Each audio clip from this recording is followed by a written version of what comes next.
je vais vous parler très brièvement du SYNOB. Le SYNOB, c'est quoi? Quel est le principe d'incubation et d'accélération que nous suivons ici à l'Université du Burundi, plus précisément dans le centre d'incubation et d'accélération de l'Université du Burundi. Pour peut-être plus d'historique et quelques éléments de travaux du SYNOB, je vous renvoie immédiatement sur ces liens. Les liens.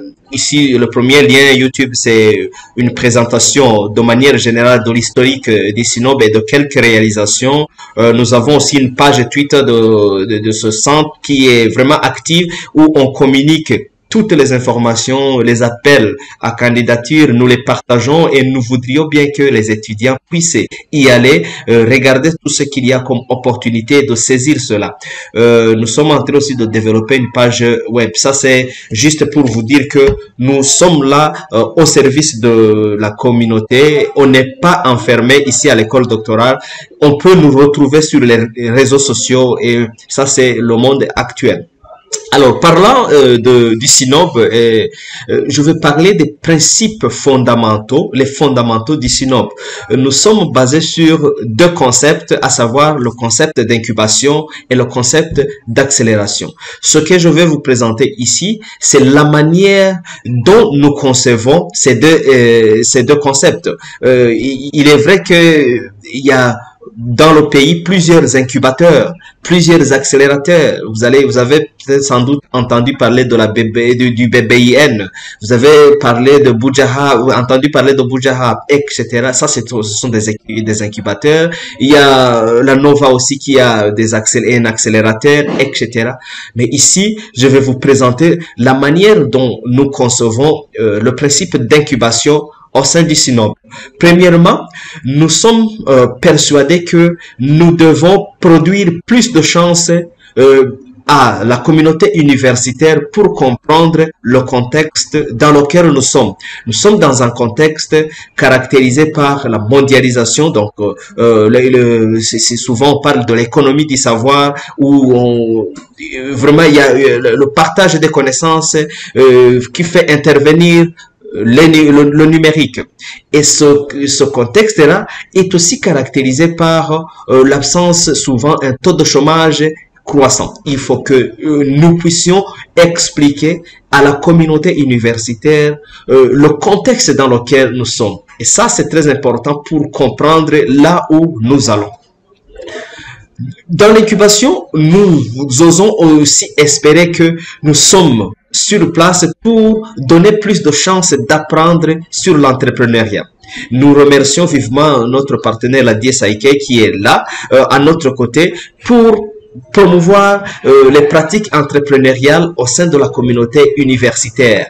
Nous avons aussi à donner plus de chances à nos étudiants, le staff académique, le staff administratif, plus de chances pour entreprendre. Et ça, c'est ce que nous faisons. Et nous sommes conscients que en développant ce type de pratiques, nous sommes dans un processus d'incubation. Et nous voulons aussi, c'est ce que nous faisons, nous voulons nous assurer que il y ait plus de compétences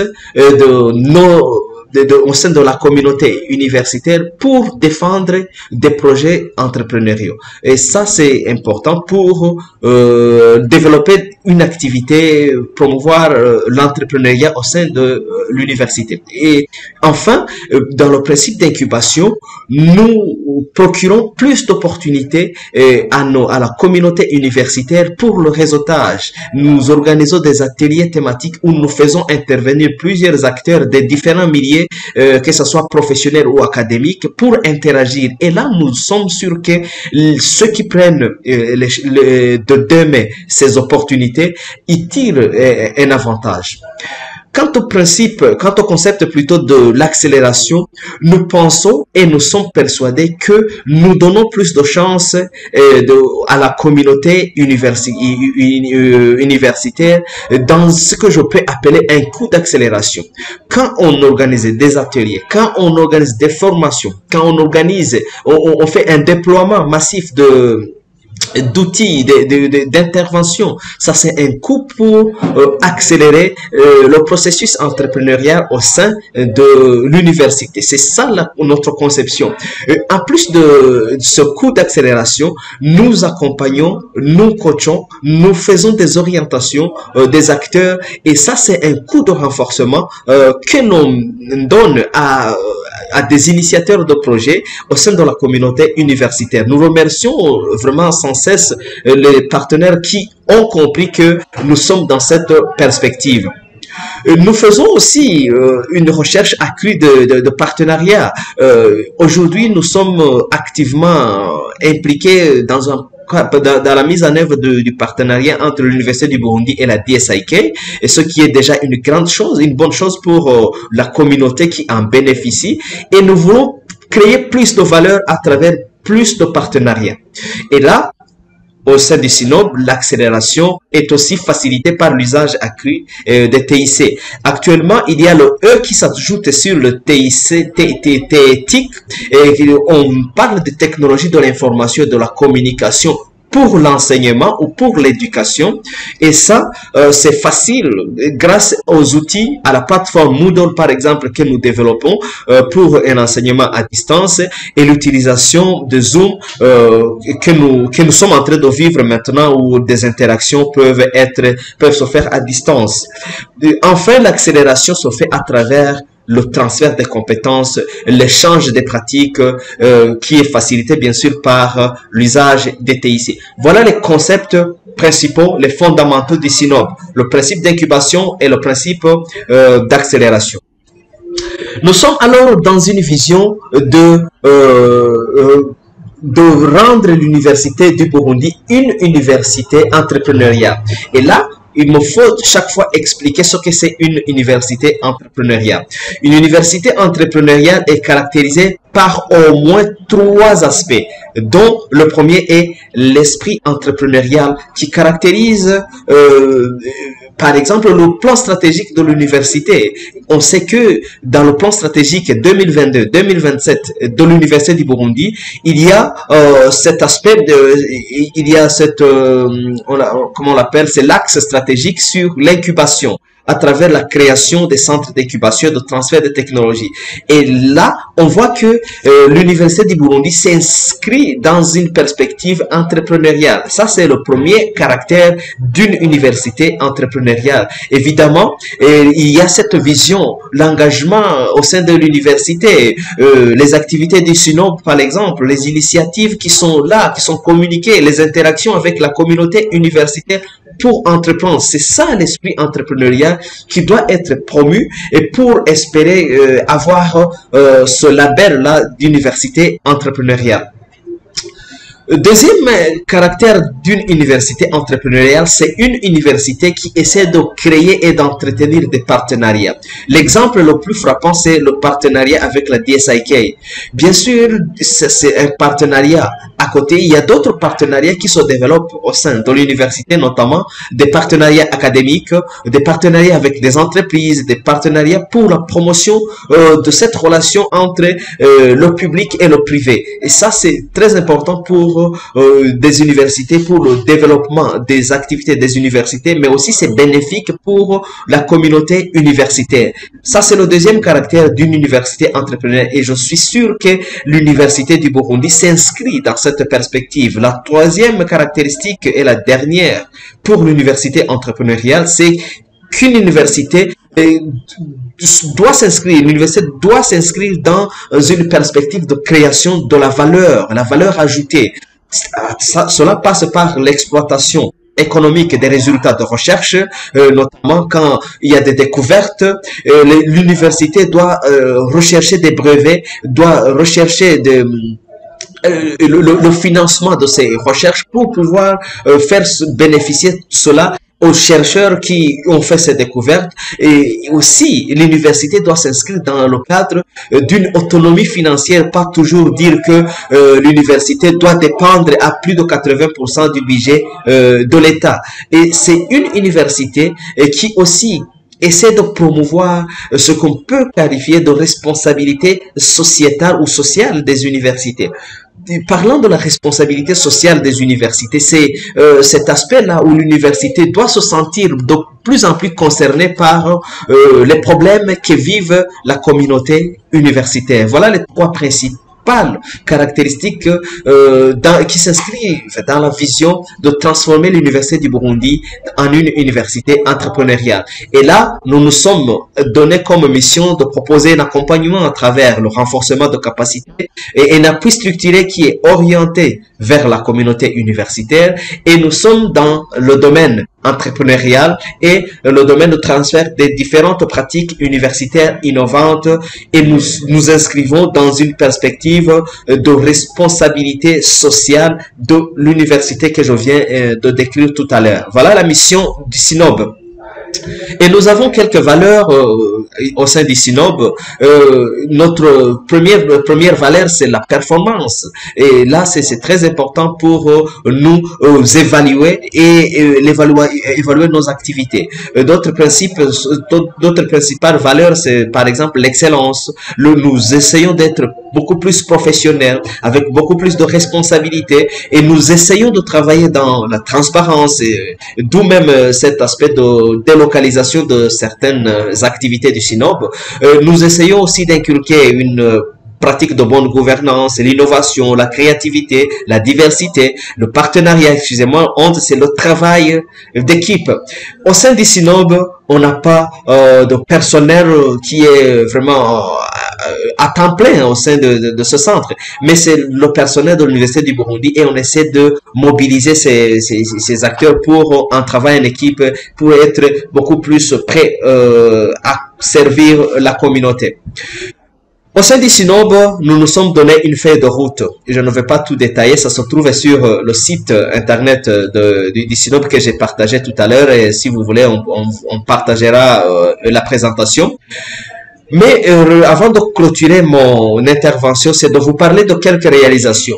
Et vous parler de ces réalisations, c'est pour vous inciter, vous montrer que nous sommes à l'œuvre et que vous devriez vous intéresser aux activités du SINOB, parce que c'est une des structures de l'Université du Burundi qui est à votre service.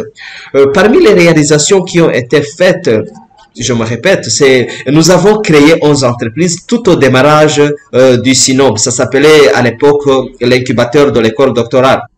Et ces entreprises ont été créées, nous avons facilité leur création.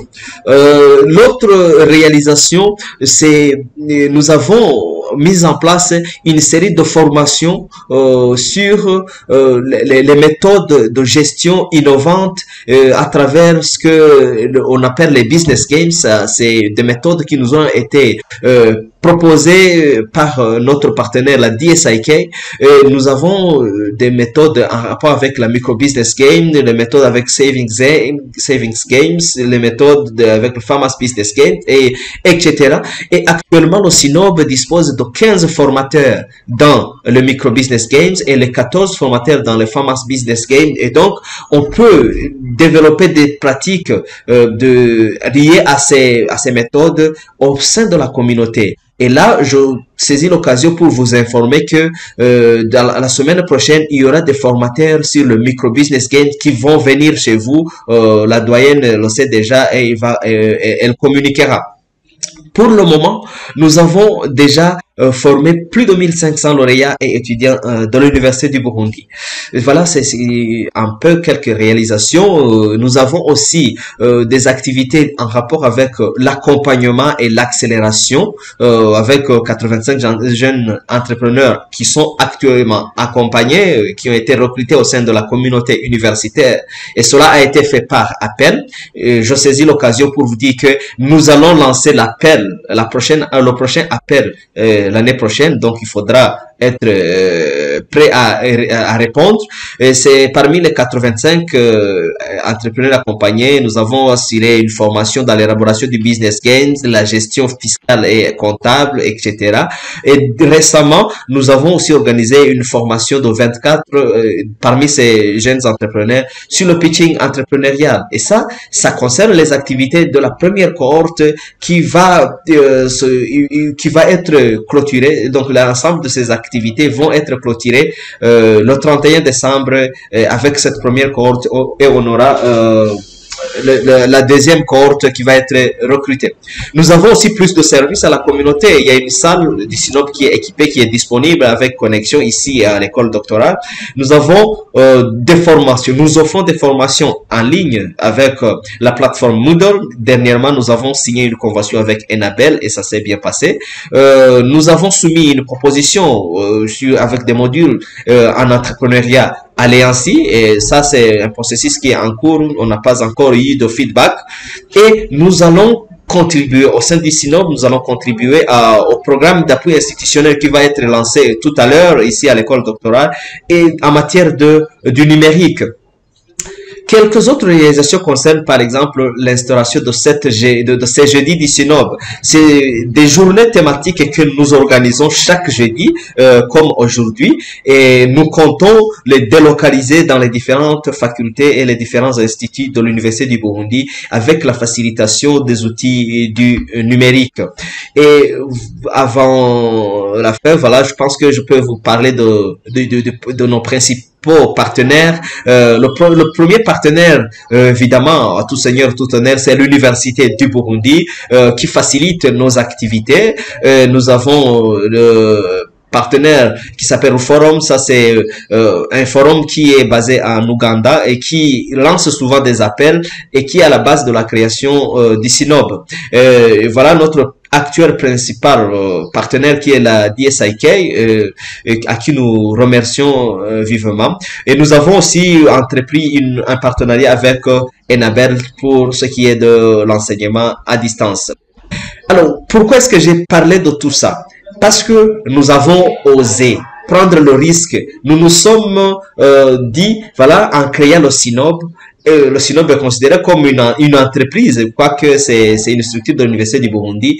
Et nous avons brisé le tabou. Nous avons fait quelque chose de risqué. Nous avons risqué. Est-ce que le début des activités du Sinope était facile? Non. Par exemple, quand on a créé les entreprises, les 11 entreprises dont je vous ai parlé, certaines entreprises ont reçu les financements au démarrage et quand on leur a demandé de rendre rapport, ils n'ont jamais donné de rapport d'utilisation des fonds. Et pourtant, si c'est le bailleur qui a donné les fonds, il faut un rapport. Ça, c'est un risque qu'on a entrepris.